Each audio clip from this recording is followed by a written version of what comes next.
Fala pessoal, seja muito bem-vindo ao Equity Talks. Aqui é o podcast que fala sobre empreendedorismo, negócios, finanças, gestão, equity, vendas, enfim, todos os assuntos relacionados ao aumento de valor aí para sua empresa. Esse podcast é voltado para empreendedores ou gestores que querem aprender a gerenciar melhor as finanças e o equity dos seus negócios.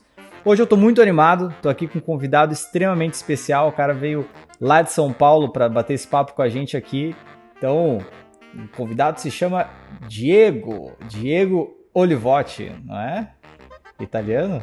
Italiano, Pablo. É um prazer estar aqui com você, batendo esse papo sobre equity. É muito bacana essa participação, esse movimento que vocês estão fazendo aqui na Visp. Eu também estou muito animado em compartilhar um pouco mais sobre como o BPO financeiro pode transformar a gestão financeira das empresas e aumentar justamente o seu equity. Que legal, cara, que legal.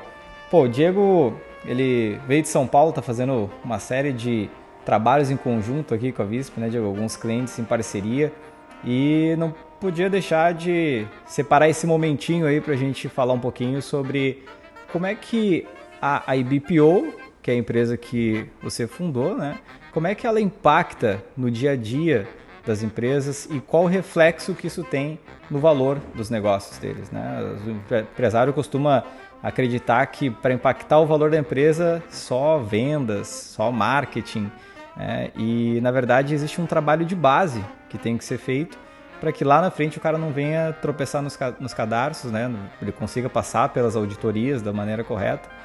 E eu queria entender qual é a tua visão, primeiro de tudo, cara, em relação a isso. E que tu falasse também um pouquinho pro pessoal, assim, o que é a IBPO, né? O que te inspirou a fundar essa empresa, como é que tu enxerga o mercado de BPO, porque tem muito empresário que nem sabe o que é BPO, né? Não sabe nem que ele pode fazer essa terceirização, já adiantando um pouco o assunto, né? Então, fala um pouquinho pra gente em relação a isso. Cara, na verdade, a IBPO é uma empresa nova, né? Nós fundamos ela no final de dezembro de 2023, para ser mais exato. E o que motivou, na verdade, a gente a fundar a IBPO foi justamente essa falta de clareza que a gente enxergava no mercado. Porque o que a gente vê hoje, o que é a realidade atual? É que as empresas elas crescem de maneira desorganizadas e só depois elas veem a importância do financeiro. Só que a gente também entende o lado dos empresários, porque não é fácil, né? Você ter uma pessoa, gerenciar, não envolve só o conhecimento da pessoa, envolve muito mais, envolve ter um setor só para ela, ter treinamentos, um gerente gerenciando tudo que ela faz.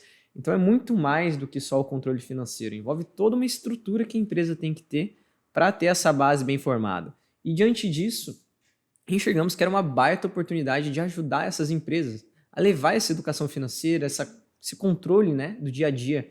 Então, a IBPO ela veio com a ideia de terceirizar completamente o setor financeiro. Então, hoje, tu não precisa de um espaço físico, tu não precisa de um gerente, tu não precisa de estrutura. É simplesmente uma parte terceirizada que entra dentro da tua operação e faz com que você tenha essa gestão do dia a dia, que auxilia a sua tomada de decisão, que te auxilia nos relatórios, que sabe quando tu tem que pagar, quando tu vai ter caixa, quando tu não vai ter. Então, esse controle do dia a dia é muito importante. E o que mais acontece não é pegar empresas que já têm uma base, pelo contrário. O mais comum a ser encontrado são empresas que já estão há bastante tempo no mercado e só agora está refletindo o impacto lá de trás. Então, se essas empresas já tivessem ao menos uma base, um conhecimento, seria muito mais fácil hoje em dia.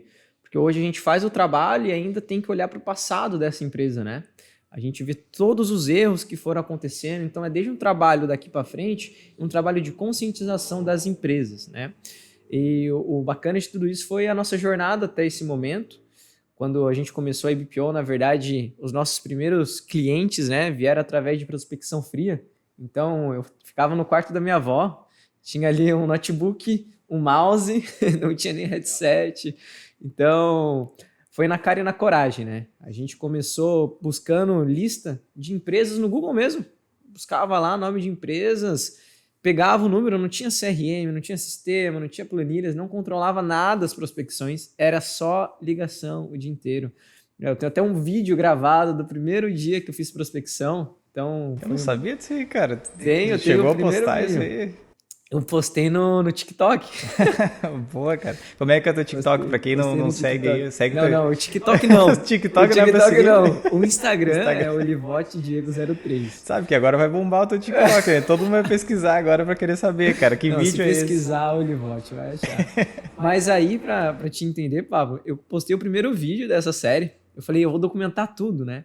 Porque desde o início, quando eu comecei a empresa, eu sempre soube que uma hora ou outra ia virar, porque nada além do trabalho dá certo, cara. Então o trabalho duro ele sempre recompensa, independente de quando vai ser, sabe? Então a gente começou essa jornada, postei o primeiro vídeo, e aí eu documentei outros assim, e foi. Só que eu perdi os outros vídeos, né? Porque eu fiz um. Na verdade, o que aconteceu foi que eu fui roubado, cara. Aí roubaram o meu antigo celular. E aí a Apple ela tem aquela coisa de ter o armazenamento, né? Aham. E ali eu não comprei, era R$ 2, cara. E eu não Putz, comprei. cara. Aí eu perdi tudo que eu tinha ali. Ali, seu, não economize no básico. Não economize no básico. Aí eu acabei perdendo o armazenamento, perdi os outros vídeos da série, mas eu tinha tudo documentado. Hoje é dia tal, estamos com 2 clientes, estamos com 5, estamos com 10, estamos com 15. E essa jornada foi sendo documentada. Mas aí chegamos, né? Agosto do ano passado foi quando a gente formalizou a empresa. Tínhamos ali 7 clientes, 10, coisa pouca, sabe? Mas era trabalho, né? Tinham poucos clientes, mas a qualidade sempre foi a mesma, sabe? Impecável. Graças a Deus estamos evoluindo nessa questão de entrega, na retenção dos clientes também. Mas desde lá de trás, a nossa ideia era todo mundo ganha. O que eu quero dizer com isso? Que o cliente está satisfeito na ponta e a BPO está aqui na entrega, né? Todo o time, toda a cultura da empresa está ali para entregar. Bom, mas a história nossa foi essa, foi na cara e na coragem. Hoje, graças a Deus, temos uma sede em Itatiba com mais de 300 metros quadrados, mais de 15 pessoas já na operação, muitos clientes ativos pelo Brasil inteiro, Rio Grande do Sul, Santa Catarina, Paraná, São Paulo, Minas, por coincidência nenhum de Itatiba, né? Então a gente atende mais clientes do Brasil do que ali da região. É aquele negócio, cara, santo de casa não faz milagre. Cara, aqui na Visp a gente tem pouquíssimos clientes também no Rio Grande do Sul, por incrível que pareça. Então, acho que o pessoal dá um pouco mais de valor quando é de fora, sabe? Apesar de isso ser, na verdade, o oposto do que deveria acontecer, porque se o cara tá aqui do lado é muito mais fácil de resolver, né? Pô, pega o carro, vai ali, resolve, é muito mais prático, muito mais rápido. Mas acho que também, cara, depois da pandemia, a questão de flexibilização de trabalho remoto, terceirização de mão de obra, ficou muito mais fácil, né, cara? Tu enxerga assim, que, na verdade a BPO, pelo que tu falou, ela já nasceu no período pós-pandemia, né? Então isso também deu uma facilidade grande para penetrar aí o mercado. E, cara, uma coisa que me chama muita atenção, assim, é tu contando sobre o início, né, de como é que foi ali esse trabalho. E dificilmente uma empresa ela já arranca com aporte financeiro. A empresa primeiro ela tem que começar, o empreendedor que está ali tem que mostrar resultado primeiro, resultado tangível, para depois ele começar a acelerar. Aí que começa a receber os aportes. A gente fala muito aqui em captação de recursos e, sim, tem pequenos empreendedores que acham que, pô, tive uma ideia, vou captar 1 milhão no mercado. E não é assim, né, cara? Pô, tu começou lá ligando, prospecção ativa, aquela coisa até começar a tracionar, ter cliente, contratar gente, estruturar processo, tecnologia e assim vai. Para depois vocês receberem um aporte para poder crescer ainda mais, expandir ainda mais, né? Então o dinheiro ele é um acelerador. Porque se o dinheiro ele não for utilizado e tu não estiver apto a receber esse dinheiro, tu faz cagada, cara. Essa é a realidade, né? Tu vai botar dinheiro onde tu não sabe como rentabilizar aquela grana. Então, acho que tu passou por um processo bem bacana de maturação, de construção do negócio, para depois expandir, né? Mas me fala um pouquinho mais, assim, em relação na prática. Se fosse lá explicar para o cara que tem um faturamento baixo, ele conseguiria contratar a IBPO, mesmo não sendo uma empresa multimilionária? É muito interessante esse ponto, porque o nosso foco é mesmo os pequenos e médios empresários. É entrar nessas empresas mesmo com faturamento baixo, né? Hoje, como que funciona o nosso modelo de negócio? É um modelo de assinatura mensal, onde você não tem nenhum custo adicional fora a mensalidade do serviço do BPO financeiro. Então não existe taxa, não existe 13º, não existe nada disso. Imagina só se tu tivesse um funcionário para fazer essa função, o quanto de encargo ia gerar, dor de cabeça, né? Até mesmo falta, porque acontece do funcionário faltar, é do ser humano, né? Imprevisto sempre vai acontecer. Mas a gente sabe que para o empresário isso é ruim.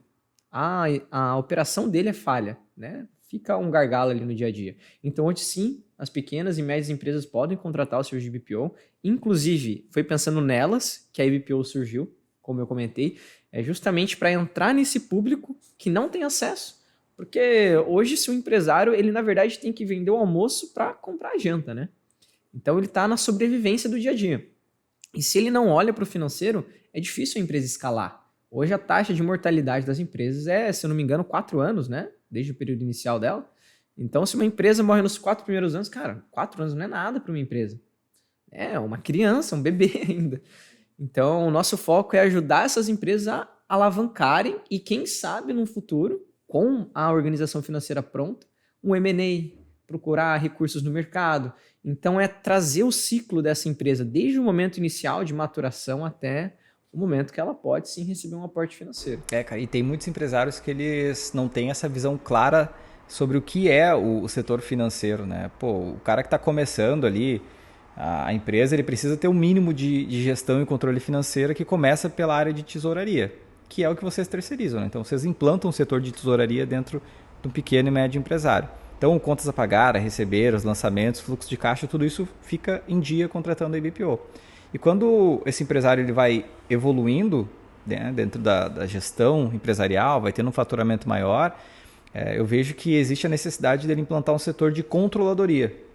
E foi aí que acho que os nossos caminhos se cruzaram e a gente conseguiu fazer uma parceria bacana.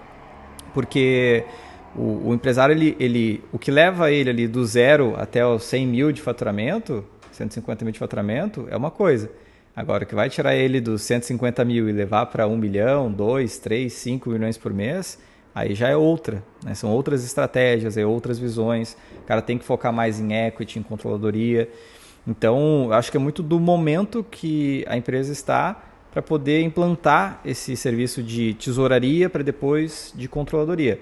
O que não quer dizer também que o cara que fatura 300, 500 mil por mês não pode trocar a área interna dele, né? Porque se ele está tendo problemas internos, cara, já peguei caso de funcionário roubando a empresa, entendeu? É um assunto delicado, mas precisa ser alertado para os pequenos e médios empresários, né? E aí quando tu tem uma empresa terceira, que tu tem um pescoço só para apertar, que tu tem multa, que tu tem contrato, isso dá uma ajustada no risco do negócio. E eu sempre falo aqui que todo empresário precisa ser um bom gestor de equity, né? Um bom gestor de equity, ele olha para o quê? Crescimento, margem e risco. Então o cara precisa estar focado, o cara que é empreendedor, em como que eu cresço mais. Porque se o cara está focado na operação, quem é que está focado em crescer mais? Então o empreendedor ele precisa olhar para crescimento, ele precisa olhar para a margem financeira, quanto que ele está deixando de rentabilidade, quanto que ele está deixando de margem líquida, de lucro líquido, de caixa, e precisa olhar para o risco do negócio. E aí eu entendo que o risco é um dos pilares que a IBPO ela acaba trabalhando também, né? Quando ela vai atender os clientes. Com certeza. O risco, na verdade, eu falo que é o principal pilar, né? A redução de risco. Porque se o empresário ele tem mais tranquilidade, isso não afeta só a empresa, assim como o contexto da vida pessoal dele como um todo.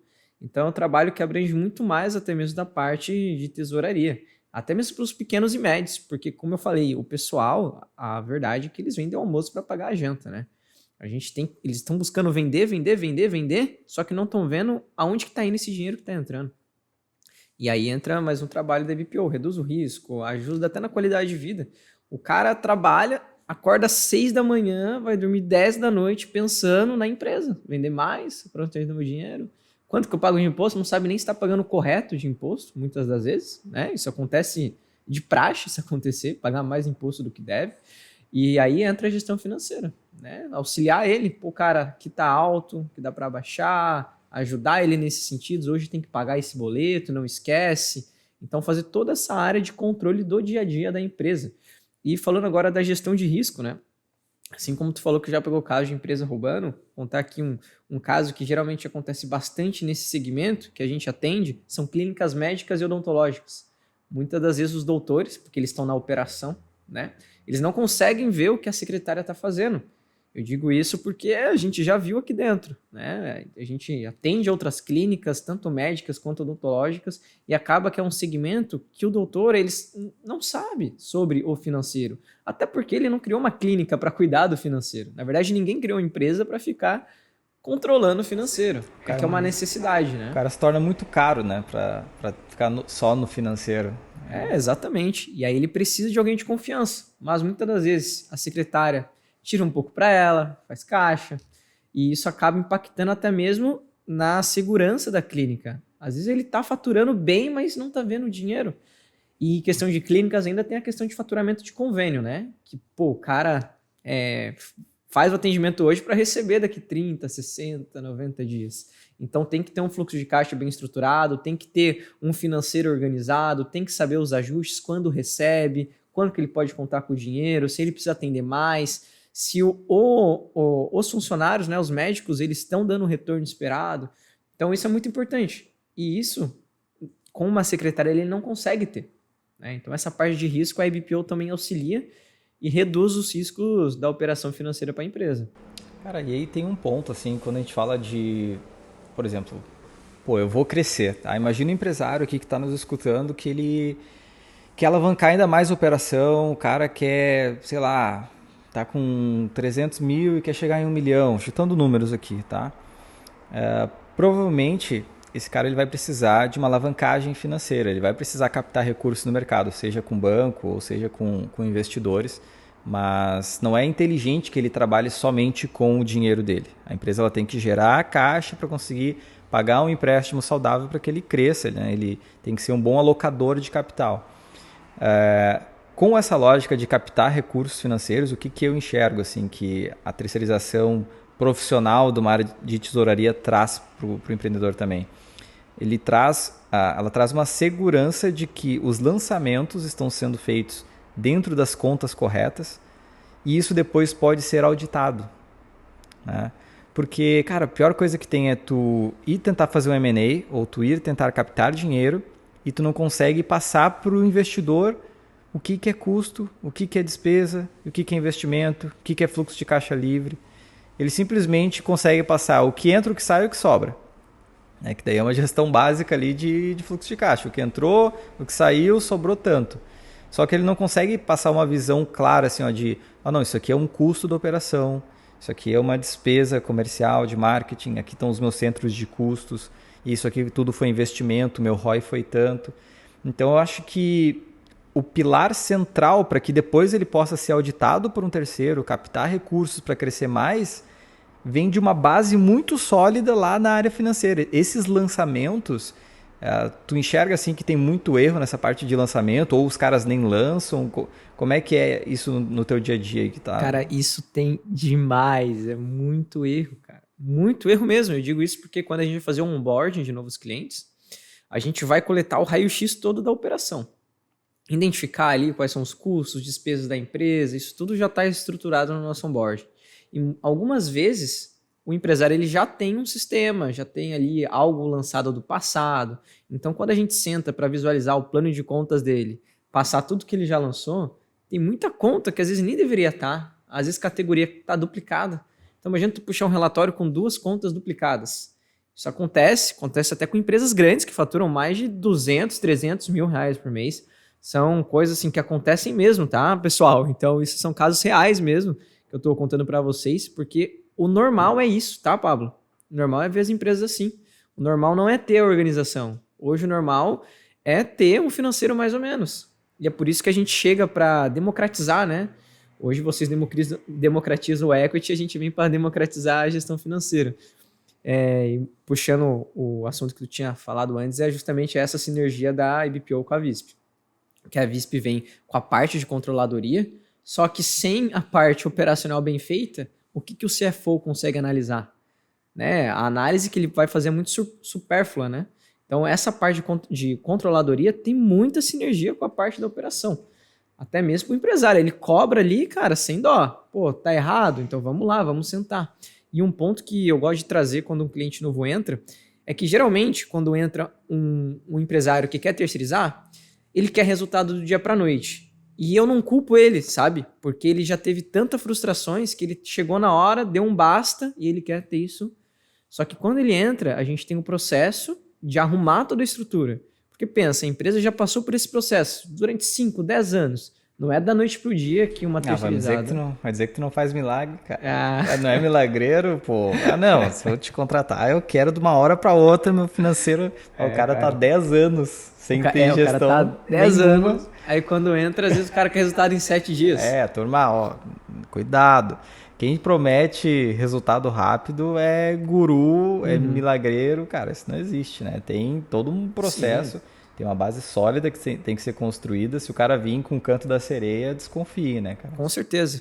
Porque eu tava hoje numa call de onboarding com o pessoal, de um novo cliente que entrou, segmento de imobiliária. E aí eu fui bem sincero com ele, e não só dos prazos, mas sim do processo que é. Porque não somente falar, daqui 10 dias está pronto. A gente senta com você e te mostra, nós vamos fazer isso no dia 1, isso no dia 2. E esse é o processo para sua empresa ficar pronta. Então o empresário ele tem sim um prazo, né? Mas não é do dia para a noite. Então a gente costuma dizer que o processo de organização leva de 30 a 90 dias. Os primeiros 30 dias é a organização da casa e os próximos são ajustes, né? Pequenos ajustes ali na rotina. Então no nosso onboarding, o que eu costumo falar para o empresário? Que geralmente ele vê a gente do outro lado da mesa. É como se ele estivesse vendo, sabe aquele desenho do 6 e do 9? Ele vê o 6 e a gente vê o 9. Então eu puxo ele para o nosso lado e falo, cara, não tem diferença, assim, entre aspas, de tu ter um funcionário e um terceirizado, nesse sentido de cobrança, porque tu pode cobrar a gente o mesmo tanto quanto tu ia cobrar um funcionário, e até mais, porque eu tô aqui para te entregar. Só que o que eu não posso é que você e eu ficamos de outro lado. Nós dois contra o problema, sempre. E não, assim, o problema contra nós dois e vai dividir e o relacionamento vai ficar desgastado. Não, eu puxo ele pro nosso lado porque a gente abraça a causa do empresário. A gente sabe que ele tem esse desafio na gestão e a gente entra, então, para democratizar isso e ajustar a empresa dele. Esse é o foco, é resolver o problema. Boa. Cara, agora eu até peguei aqui, ó, caderninho, papel e caneta. Eu queria que tu me passe, inclusive para mim também.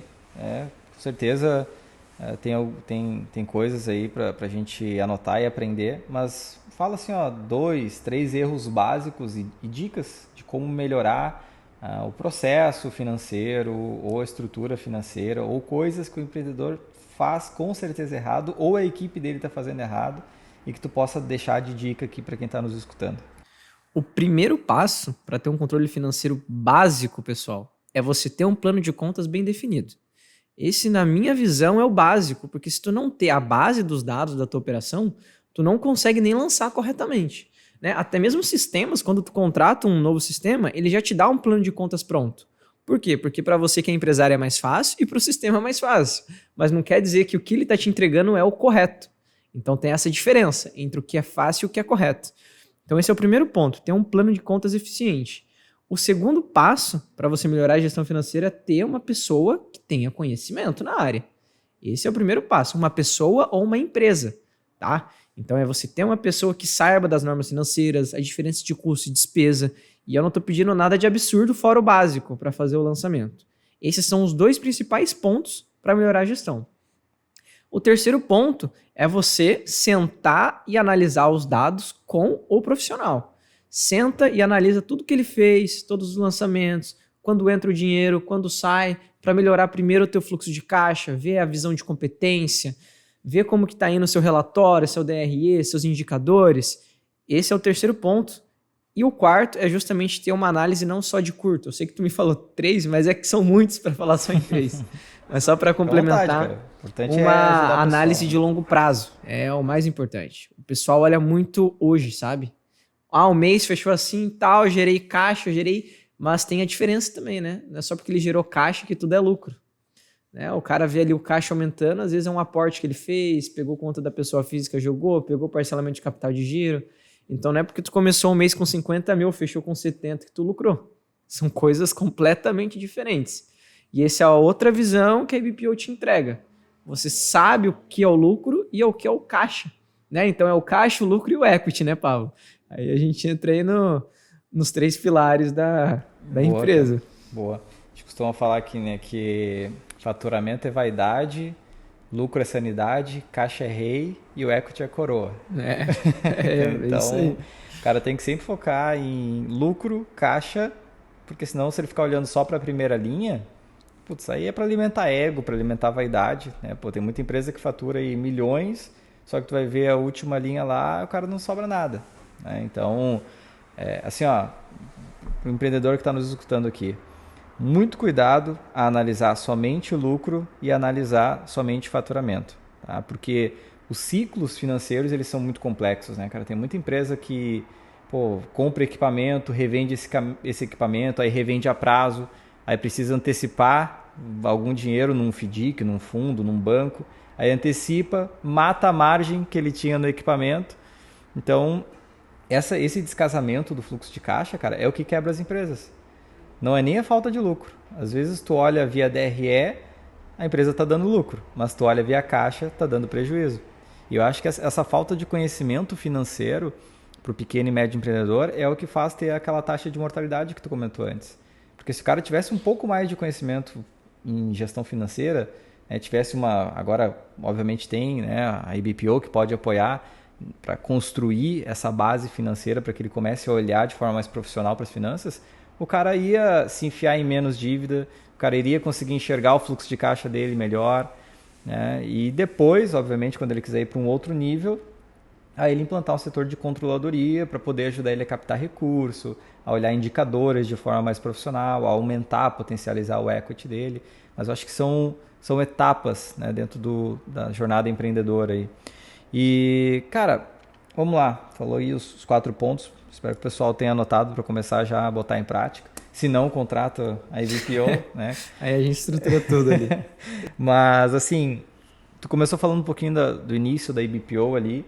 E, né, eu quero trazer aqui também para o pessoal ficar ciente da nossa negociação, né? Para quem não sabe, hoje a IBPO faz parte do grupo VISP, do ecossistema VISP. Vocês receberam um aporte financeiro.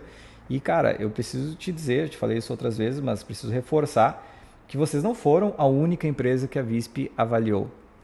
A VISP entrou em contato com várias empresas. A partir do momento que eu comecei a buscar, que eu entendi dentro da estratégia da VISP que faria sentido investir numa empresa de BPO, porque era complementar dentro do nosso ecossistema, eu comecei a pesquisar, né, várias empresas e comecei a ser impactado por vários anúncios de empresas de BPO.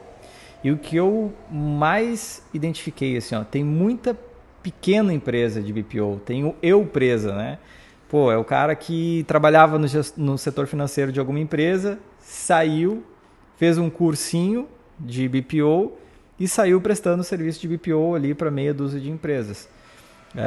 Que não era o meu foco. Meu foco já era pegar uma empresa mais estruturada, com uma base maior de clientes e principalmente com um empreendedor à frente, que é o teu caso, que tenha, cara, esse sangue no olho, que tenha essa visão mais de empresário, que sabe que, pô, preciso ter um processo de onboarding, eu preciso ter tecnologia, eu preciso ter sistema, eu preciso ter pessoas, eu preciso engajar as pessoas com cultura, que entende toda essa lógica. Porque o que o investidor quer, tá? Até dando já, por que eu estou trazendo esse contexto? Para dar uma dica para o pessoal em como construir uma empresa valiosa, como construir uma empresa que gera equity.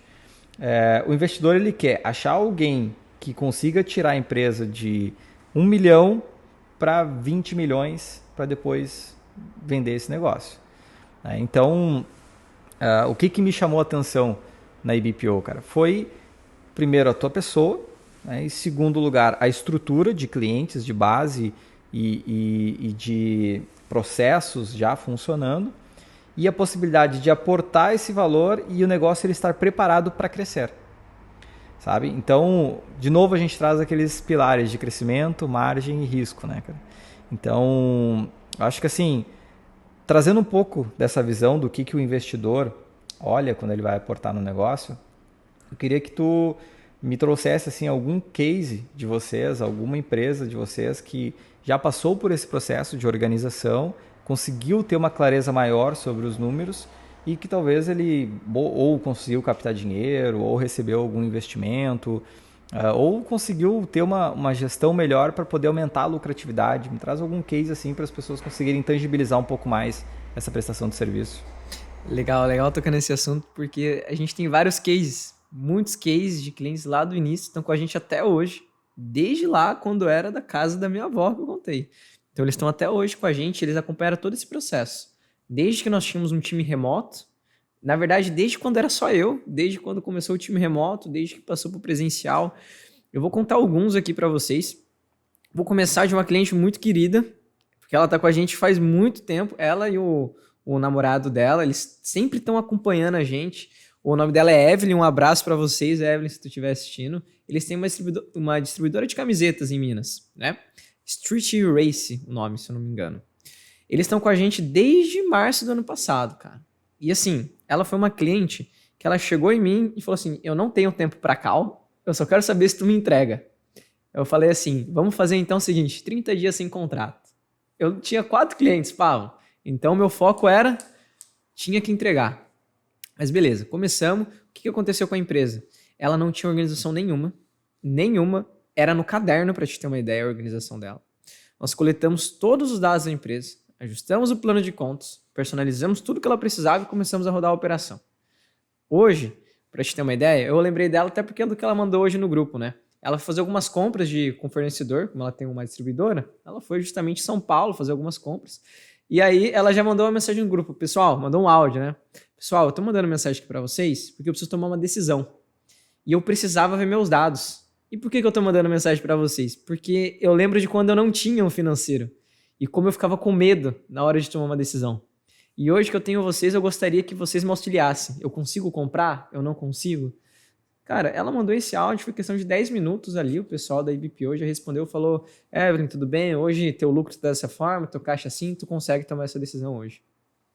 Ela teve um problema com os fornecedores dela e ela precisava tomar uma decisão de urgência. Então, ter o financeiro organizado não só conseguiu dar uma segurança maior na tomada de decisão, como garantiu que ela não parasse a operação, cara. Então, ela não perde venda. Então, primeiro ponto, ela já ganhou dinheiro com isso, com o BPO. Por quê? Porque ela ganhou venda agora. Não só agora, isso é só um exemplo, né? Muitos outros que já tiveram. Ganhou venda, ela conseguiu tomar uma decisão estratégica, uma decisão assertiva e, consequentemente, a operação não para, né? Então, para o empresário, isso gera muito valor. Então, um case da Evelyn que eu gostaria de falar é que ela é uma pequena empresa e que você que tem uma pequena empresa também consegue terceirizar mesmo que tu não tenha nada. Esse é o primeiro case. O segundo case, um pouco diferente do primeiro, falar de uma empresa grande de Goiás, né? O Grupo Simmer. Eles terceirizavam o financeiro com outro BPO. Então, eles já vieram de um BPO financeiro. Ó, desde a casa da minha avó também. Foi assim, juro por Deus, foi o nosso segundo cliente. Segundo cliente. E eles chegaram pra gente, comentaram tudo de ruim que tinha acontecido, as frustrações, que estavam meio, assim, inseguros de terceirizar de novo o financeiro. Terceirizamos, fizemos todo o trabalho com eles. No primeiro mês, nos primeiros 30 dias, eu mandei uma mensagem para a Lívia, fizemos ali o fechamento. Primeira coisa que ela falou, Diego, eu tô muito feliz, vocês tiraram toda a insegurança que eu tinha com o BPO financeiro terceirizado, agora eu tenho controle. Eles não sabiam qual era o faturamento, qual era o lucro, qual era a margem de lucro, qual era o controle ideal. Então, eu costumo dizer que o nosso BPO financeiro, por mais que entregue o resultado, nada mais é do que arroz com feijão bem feito, cara. E assim, eu tenho orgulho de falar isso, porque o simples, ele não é fácil de ser feito. Ele só é simples, mas ele é trabalhoso, ele exige esforço, dedicação, comprometimento. Então não é só tu terceirizar, é tu ter uma equipe que vista a camisa da tua empresa, é como se a Visp terceirizasse aqui com a IBPO, e a IBPO vai lá, não, aqui é a Visp, tamo junto, vambora. Então a gente olha do mesmo lado que tu tá olhando, a gente vai pro mesmo rumo. E o outro cenário é de uma empresa que alavancou o faturamento. Então eu encontrei 3 cenários, né? Uma empresa que não tinha nada e organizou, o outro que veio uma experiência passada e organizou, e agora mais um cenário, que é uma agência de marketing, eles terceirizaram o financeiro comigo. Uma história legal para contar, Pablo, que aí nessa época eu já tinha uns 6, 7 clientes, mas era só eu. E aí era um sábado, né? Eu tava em casa. Sim, eu tinha marcado essa reunião para sábado às 10 horas. Cara, quem disse que eu acordei? Putz, Não cara. acordei, cara. Aí eu lembro que eu tava até com a minha namorada, né? Aí, nossa, tocou o despertador, reunião. Era 9h55, eu falei, meu Deus do céu. Levantei correndo, escovei o dente, assim. Fui na cozinha, fiz a reunião lá, pessoal da Aragão. Um abraço pro Igor, pra Tainá, se estiverem vendo também. E fiz a reunião com eles, eles fecharam, né? O faturamento deles na época era 30 mil.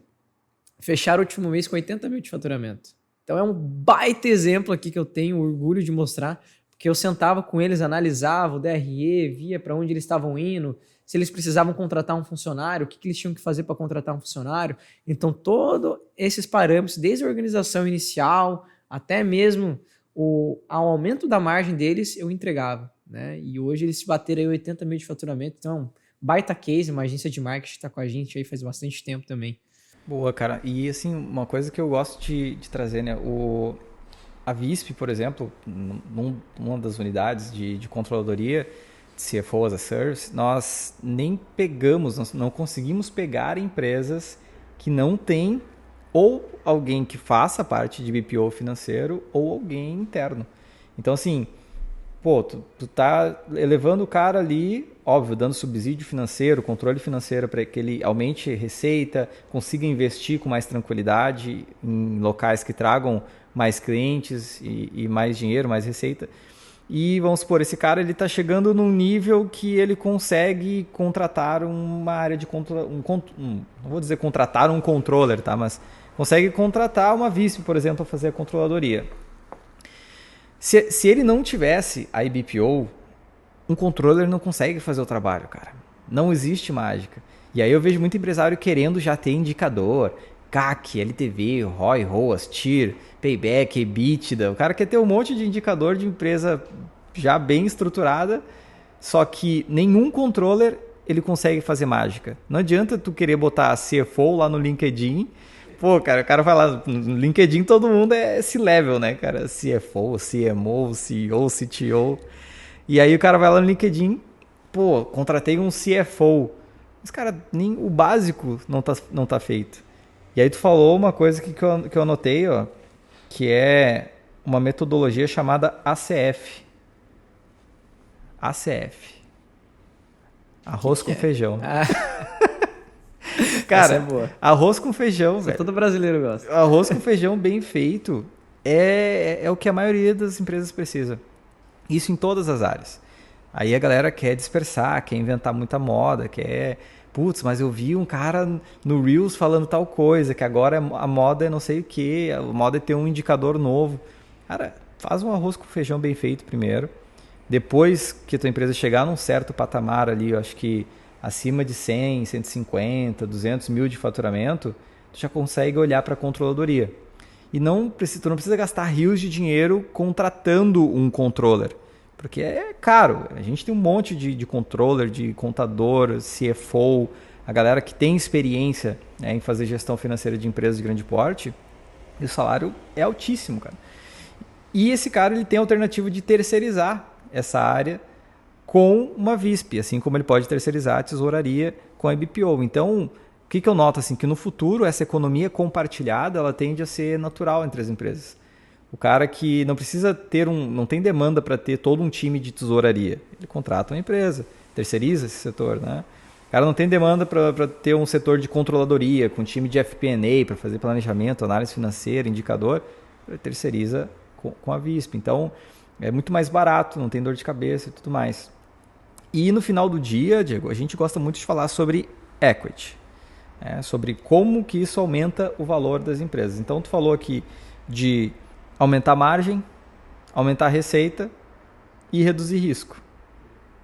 Então, no final do dia, o objetivo, até da Visp, de estar perto da IBPO, é aumentar o valuation das empresas lá na ponta.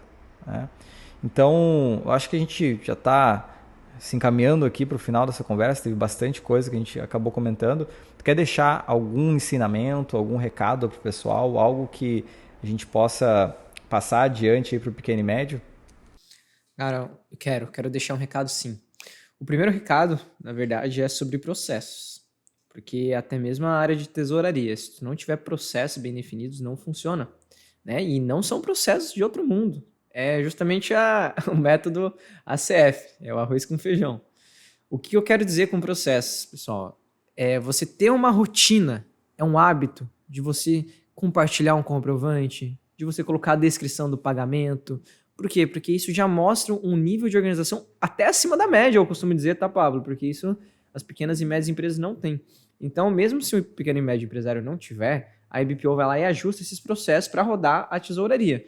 Mas já é importante essas empresas já ir tendo esse hábito porque isso facilita a terceirização e facilita já a rotina do empresário. Então, hábitos que tu já pode adotar na tua empresa para melhorar um pouco da tua área de tesouraria hoje é, primeiro, caso tu não tenha uma pessoa que faça essa rotina, muitas das vezes também são as esposas que acabam cuidando dessa parte, mas caso tu não tenha, cria um grupo ali no WhatsApp, vai compartilhando todos os comprovantes de pagamentos que tu vai fazendo ao longo do dia, pega depois o extrato bancário, não precisa nem fazer uma conciliação muito bem feita, cara. Vai fazendo ali o básico do que entra e o que sai, pelo menos para você começar a ter o controle financeiro. Claro, você como empresário não tem obrigação nenhuma de gerir o financeiro, mas sim de encontrar uma pessoa de alto valor, com uma responsabilidade de gerenciar para você, né? Que hoje é esse o papel do sócio da empresa. Então, meu principal recado aqui para a turma é olhar para os processos financeiros, é adotar pequenos hábitos. Muito boa, cara. E aí eu tenho, para contribuir com esse ponto, uma coisa que me ajudou muito foi o advento da inteligência artificial em relação ao processo. Porque, hoje em dia tem inteligência artificial para tudo, cara. A própria BPO utiliza inteligência artificial para poder apoiar nos processos internos e agilidade, né, nas análises financeiras e tudo mais. Agora, para processos, cara, hoje em dia tem TLDV que entra ali numa videoconferência contigo, grava a reunião inteira, transcreve essa reunião, depois tu pode pegar toda essa transcrição, jogar num chat GPT e pedir para ele criar um processo, uma instrução de trabalho. Então, vamos supor, tu precisa passar adiante, construir um documento de onboarding, cara, coloca a inteligência artificial a gravar, põe ela a transcrever toda a explicação, tu vai ficar 1 hora, 2 horas, mas tu vai documentar aquilo que está na cabeça da pessoa. Às vezes tu tem o empreendedor e o conhecimento está na cabeça dele, ele precisa tirar aquele conhecimento, criar um documento padrão e passar adiante. Então, uma sugestão, uma dica que eu dou é olhar para a inteligência artificial como ferramenta de otimização dessa parte de processo, porque o processo sempre foi o calcanhar de Aquiles de várias empresas. É por isso que tem ISO 9001, qualidade, gestão da qualidade, aí tem que ter instrução de trabalho para tudo, processo para tudo, aí vem um auditor externo, olha tudo aquilo. Cara, antigamente era no Word ali, tu tem que descrever na mão aquele processo, planilha. Hoje em dia é uma inteligência artificial, um Cloud, aquele que tu coloca em cima da mesa, fica gravando, por exemplo, esse podcast aqui, o negócio já gera lá todo um documento padrão já. Então, uma dica assim, tu pode criar processo de tudo de forma muito prática e rápida, cara, com inteligência artificial. Hoje em dia é muito fácil de fazer isso. Coloca um prompt no GPT lá, quero criar uma instrução de trabalho, de onboarding para o próximo colaborador que entrar, tarará. Ele vai te dar aquilo pronto, tu salva, coloca no Word, pronto, cria um documento padrão. E assim tu vai construindo os processos da tua empresa. Então, acho que essa é uma dica muito valiosa para quem está nos escutando. Meu amigo, estamos encaminhando aqui para o final. Obrigado por ter vindo. Eu acho que esse podcast aqui ele foi muito importante para construir essa base, esse entendimento sobre o que é o setor financeiro, tesouraria, controladoria, entender que é possível terceirizar essa área, que eles não precisam ficar no escuro em relação às suas finanças. Tá? Então, obrigado por ter vindo aqui participar comigo. E, cara, fica o convite aí também pro Otávio, né? Podemos gravar uns podcasts também remoto aí, cara. Tem que vir, né? Tem que fazer vir uma viagem cá, pra cá, né? Então, cara, obrigado. Tomar um chimarrão. Obrigado por ter participado aqui. Um abraço a todos os empresários. Fica à vontade também para fala das tuas redes sociais, cara. Teu Instagram aí. Pessoal, segue lá. Meu Instagram pessoal é @olivotediego03 e o Instagram da IBPO é IBPO Financeiro. Isso aí. Para quem não me segue também, Pablo R. Constantino, Instagram da Visp, @VispCapital. Então, isso aí. Valeu, Pablo. Valeu, gente. Tamo junto. Abração. Tchau, tchau. Sucesso. Tchau, tchau.